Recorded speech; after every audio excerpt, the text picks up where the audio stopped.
a seismic shift is underway, deep within the architecture of the global economy.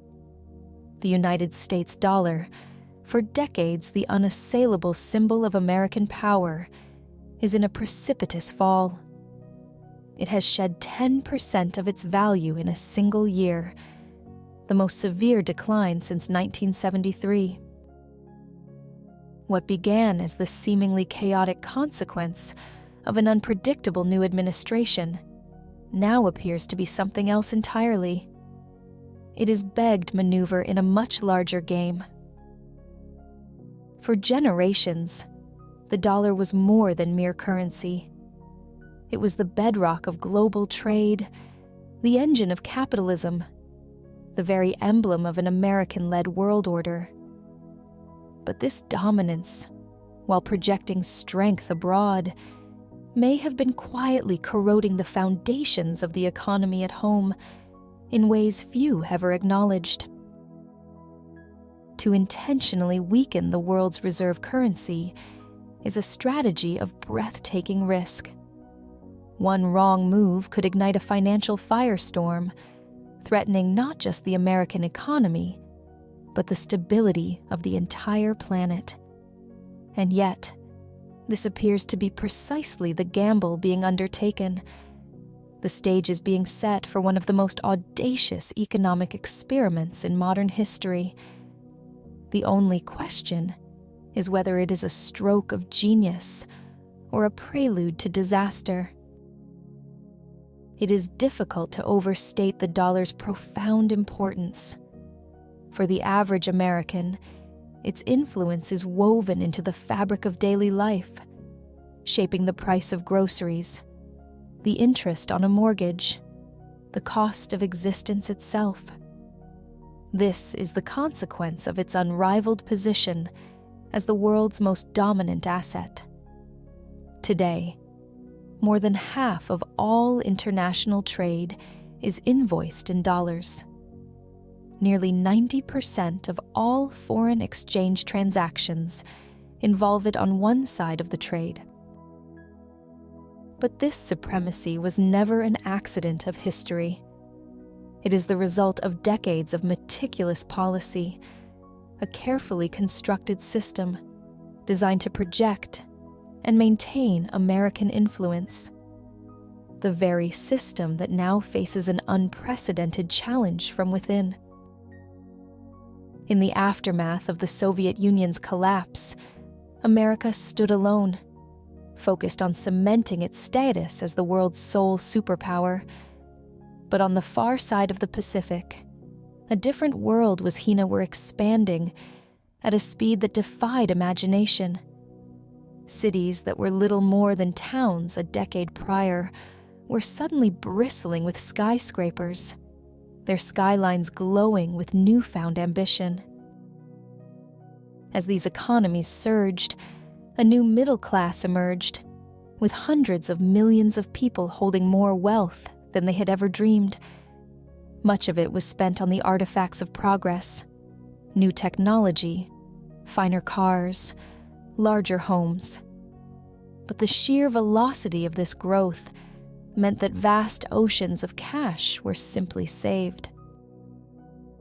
And therein lay the problem.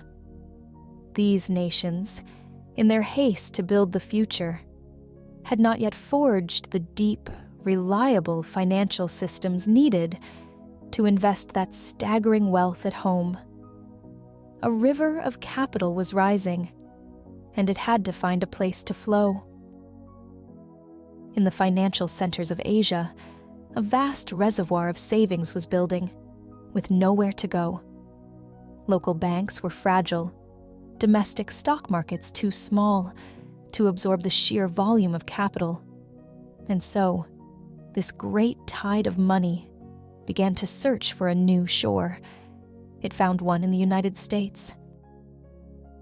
Over the course of a single decade, a deluge of capital, hundreds of billions of dollars, poured across the Pacific. It fueled what seemed to be a new golden age for the American economy. The stock market did not just climb, it quadrupled in value, From the fertile ground of this wild speculation and easy money, titans of a new era would rise. Amazon, Google, Apple. But beneath this shimmering surface, a tectonic shift was underway, one with far more subtle and perhaps more profound consequences. The sheer weight of this foreign investment sent the value of the American dollar soaring. In just 10 years, the currency climbed by nearly 50%, one of the most dramatic ascents in history. At the time, it was seen as a triumph, and for good reason. As the dollar strengthened, every single one could be exchanged for more foreign currency. The cost of imported goods plummeted. Before long, American homes were overflowing with the fruits of this new power. Electronics from Japan, appliances from Korea, toys from China. For the consumer, it was a quiet, effortless enrichment. They were wealthier without having to lift a finger. But this consumer paradise came at a devastating cost. For the bedrock of American industry, it was a crippling blow. The formidable dollar made American-made products prohibitively expensive on the world stage.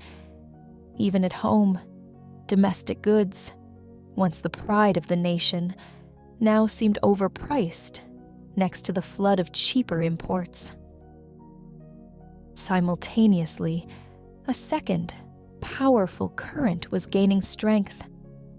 Cheaper labor markets were opening up across Dati than a tenth of what American workers earned, sometimes just a few dollars for a full day's work. This combination of forces was inescapable. For American firms, particularly in manufacturing, competition became impossible. Across the country, the lights began to go out. Factories, once the beating hearts of their communities, quietly shut their gates. Within a decade, the United States lost roughly 3 million manufacturing jobs. Industrial employment, as a share of the total workforce, fell to its lowest level on record. And yet, the paradox was that on the surface, the nation appeared more prosperous than ever. The relentless infusion of foreign money kept the stock market au-lar. Average incomes actually rose by nearly 40% during this period. It was a prosperity built on a divided foundation. An enormous section of the country was simply being left behind, their livelihoods rendered obsolete by global financial currents they could neither see nor control. One America, plugged into the digital and financial ether, soared to unprecedented heights.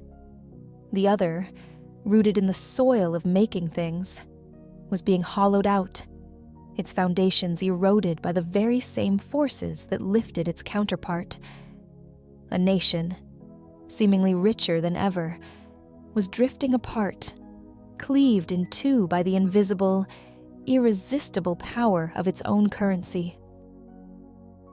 A vast river of new wealth flowed upwards, with nearly half of all income growth captured by the top 1%. Meanwhile, for the bottom half of the population, the tide was receding. Their share of the nation's income dwindled, falling from around 20% to just under 13%. In the industrial heartland of America, a profound silence was falling. States built on the promise of manufacturing, Michigan, Ohio, Pennsylvania, were being hollowed out from within. But in an age of national economic boom, this slow decay went largely unseen, a quiet crisis unfolding in the shadows of prosperity. Until the tectonic political shift of 2016. Suddenly, these forgotten states were at the center of the world's attention. They had become the bedrock of a new political force, delivering the presidency to an outsider who spoke their language. His message was a direct answer to their decades of decline, a promise repeated in 2016 and again in 2024. On every front, in every way, on every policy, the goal was the same: to keep jobs in America. It was a frontal assault on decades of globalist orthodoxy, a vision to dismantle the interconnected world economy and replace it with a fortress of regional trading blocs. And it was not mere rhetoric. His administration acted, slapping a heavy 25% tariff on all imported steel. The results, however, were not what was promised. The trade war is estimated to have cost the United States around 170,000 manufacturing jobs. American companies, in turn, were forced to pay an estimated $46 billion in additional import costs. The roaring return of American industry failed to materialize. The post-mortem began almost immediately. Why had the plan failed so spectacularly? For a majority of economists, the answer was simple. The tariffs had backfired, raising costs not for foreign competitors, but for America's own producers. The simple promise of return had collided with the complex machinery of the global age.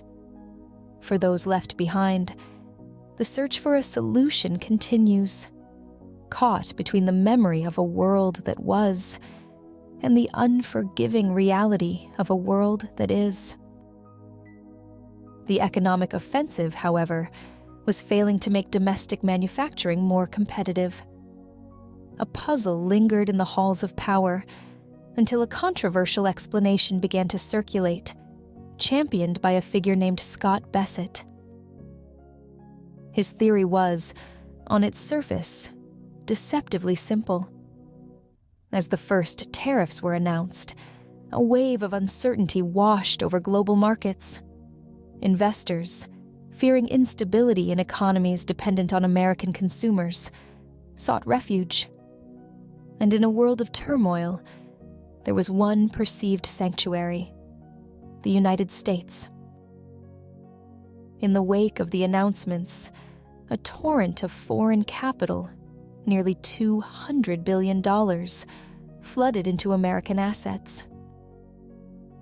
But this flood of investment carried a hidden, paradoxical consequence. As demand for the dollar surged, its value soared. For American companies hoping to sell their products abroad, this stronger dollar was a curse, making their goods prohibitively expensive. In a profound twist of irony, the very policy designed to shield American industry was now strangling it. The conclusion, according to Bessett's doctrine, was as stark as it was unorthodox. Tariffs might win an election, but only one thing could truly resurrect American manufacturing: the deliberate devaluation of the dollar itself. But to intentionally weaken the dollar is to fight against history. The currency's reputation as the world's ultimate safe harbor was forged over decades. So powerful is this belief that even during a financial crisis born on American soil, global investors instinctively fled to the dollar for protection. The traditional levers of power were gone. In a bygone era, a nation could deploy capital controls, placing hard limits on foreign currency purchases. But since the 1990s, such interventions had been rendered all but impossible by a web of modern trade agreements. The task seemed insurmountable. For any conventional administration, it would have been. But this presidency was defined by its willingness to shatter convention, to embrace chaos as a political tool. A new strategy emerged, one that weaponized instability. Through a combination of massive deficit spending, escalating trade wars, and unprecedented political pressure on the Federal Reserve, it might just be possible to systematically dismantle the very trust that underpinned the dollar's global dominance. The goal was a great unraveling, a mass exodus of capital from the United States. Frightened investors would seek stability elsewhere, in the euro, the yuan, perhaps even in the ancient security of gold. As radical as the theory sounded, it was not merely an academic exercise. In the weeks that followed the election, reports began to surface, whispers of a new strategy, a plan being discussed within the president's inner circle, a plan they called the Mar-a-Lago Accord. It was a vision that saw the deliberate dismantling of a global financial order, not as an act of failure, but as a necessary act of creation. It was a blueprint, some whispered, for a controlled demolition, a precise plan for how a superpower might deliberately weaken its own currency. And in the months that followed, the actions of the administration seemed to trace that blueprint with unnerving accuracy. During a now infamous press conference, a sweeping package of tariffs was unveiled.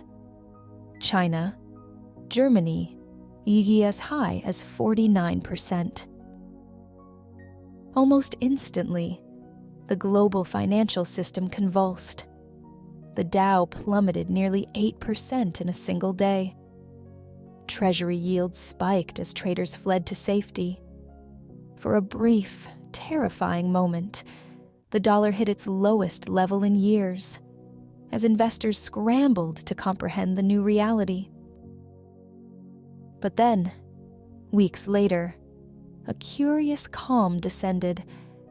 The administration quietly reversed most of the tariffs, walking back nearly everything that had been announced. When the dust settled, the actual rates were only half of what had been projected. On the surface, it appeared to be a logical retreat from a disastrous policy. But what if the disaster was the point? If the goal, as the rumored accord suggested, was to deliberately shatter investor confidence, the maneuver was a masterstroke. Though the tariffs were gone, the threat remained. Investors had no way of knowing if or when the axe might fall again. A deep uncertainty had been seeded. They became cautious, hesitant to hold the dollar. Over the subsequent weeks, the currency continued its slide, losing nearly 12% of its value against a basket of its rivals. At the same time, the ancient alternative, gold, surged. Demand reached its highest level in more than a decade. It would be easy to dismiss it as chaos for the sake of a headline, yet the results fit the strategy too neatly. As the dollar fell, the ripple effects spread across the American heartland. In Michigan, auto exports climbed by nearly 12%.